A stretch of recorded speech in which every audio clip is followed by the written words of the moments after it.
Yo, what's up YouTube? I'm DJ Philly and welcome to Master Crafters. Today we're here for another episode of weekly updates where we cover all of the new updates, and since we missed a couple weeks we'll be going over those as well. So we actually have a multitude of different betas and different updates here on the screen that we will be going over through. So let's get started.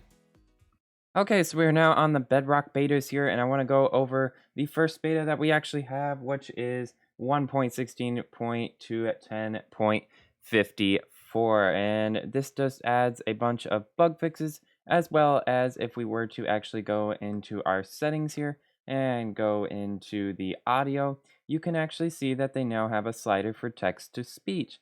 And we also had another beta release, which is 1.16.210.55, and that actually just added 3 new bug fixes, nothing much important.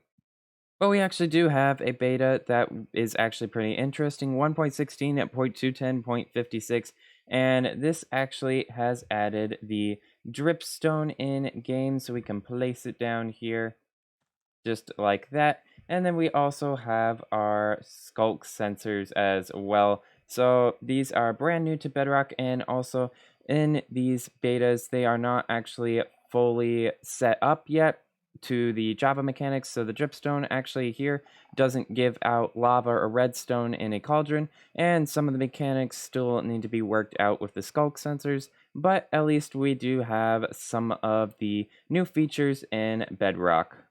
And also, you're probably wondering why I changed my skin. Well, I'm actually playing a mobile emulation on my computer because getting on betas is super annoying. So I'm actually using like an emulated version of an Android device and then getting it on the beta there. So yeah, that's why I don't have to switch my main Minecraft around. So we are now in Minecraft Java, and we actually have 3 updates that we will share with you today.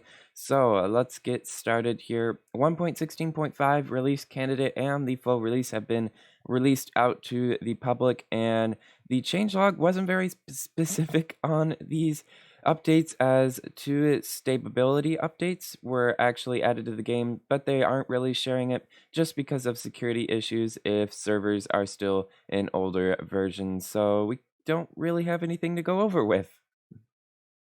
But the most exciting one of them all is that we actually have a new snapshot from the Caves and Cliffs update. So we will get straight to that. So first up, what we have added to the game is the glow squid. Now these mobs were actually added because of the viewer vote that they had back in Minecon or Minecraft Earth, whatever they're calling it, 2020. And so they're now actually in the game. Now I believe they do have the same sort of features as the regular squid, but if you do kill them, they will actually give you something special. And that is, of course, the glow ink sac, which I actually have in my hand right now. And these things can actually create some really cool items, but we will get to that later on. But with the glow squid here, it does actually create particles around it. So it is pretty nice that it does this. Now, with the glow squid here, is that I don't believe they actually glow in the world like everyone was hoping for. But if we actually set the time to night, they are very visible and from far distances as well. So even though they don't actually glow in game, you can actually see their textures because of how bright the glow squid is. So this is a pretty awesome feature that we can get, and that we can easily locate these guys in the oceans or whatever biome that they are going to be spawning in, because they do not actually spawn in the wild just yet. You can only get them through creative. And another really interesting feature with the glow squid is that if we were to spawn some more in and take out some buckets of axolotl, like this, there we go. And as you can see, the axolotls will actually target the glow squids without me having to have any like tropical fish in my hand. So they will just automatically go and attack glow squids. So this is a pretty awesome feature that you can actually have if you want to create like a glow squid farm. And another new addition to the game is the Glow Lichen. Now these will actually generate in the new cave biomes, and these are basically vines that you can put on any surface of a block. So as you can see, I can place them on top of a block, on the side of a block, or anywhere else. And if we were to turn the time to night, we can easily see that these guys actually emit light. So this is pretty awesome that we actually now have a natural light source within the caves. Now, the light isn't actually that bright. I believe it's only at light level 7 or around there. So it's not the brightest it can be, but you can actually find these in cave biomes that they will generate in, and they will just give you a little bit of light as you go through the caves. You also may have seen here is that with a cool thing with the glow lichen is that you can put on multiple surfaces within a one block area. So as you can see, I can put it on the upwards area of this block and the side of this block, and they won't affect each other. So you can actually create some really cool decorations with this block as well. And so back to the glow squid here, if this guy is actually attacked like this, it will actually try to roam around super fast until it gets away from its opponent. So if we were to attack it here and it dies, it will actually give us the glow ink sack.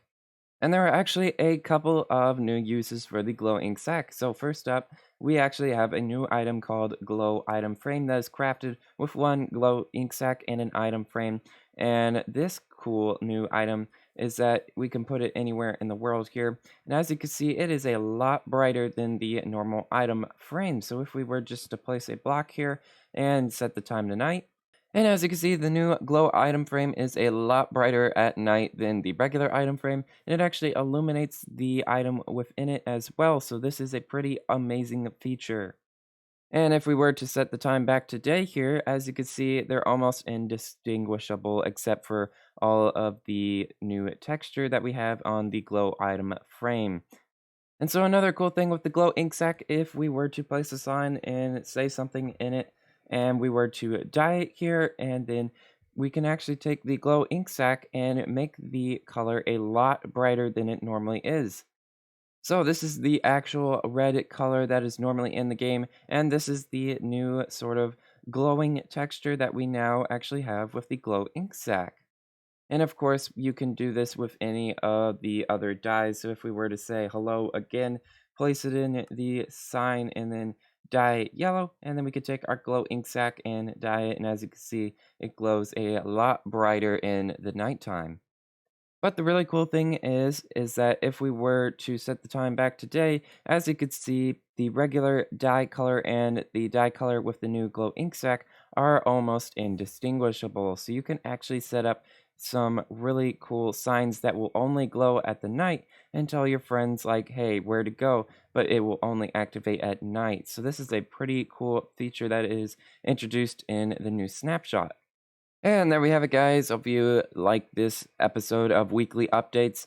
I really do enjoy making them for you guys and seeing all of the new features that are introduced into Minecraft. So hopefully you guys like them too. If you do like it, please leave a like on the video and maybe consider subscribing because that helps our channel out a lot. But anyway, we will see you in the next weekly updates coming out soon for you guys. So hopefully you guys really like this series. Let me know in the comments if you do really like this or if we need to do some more improvements. So thank you guys for watching and have an amazing rest of your day.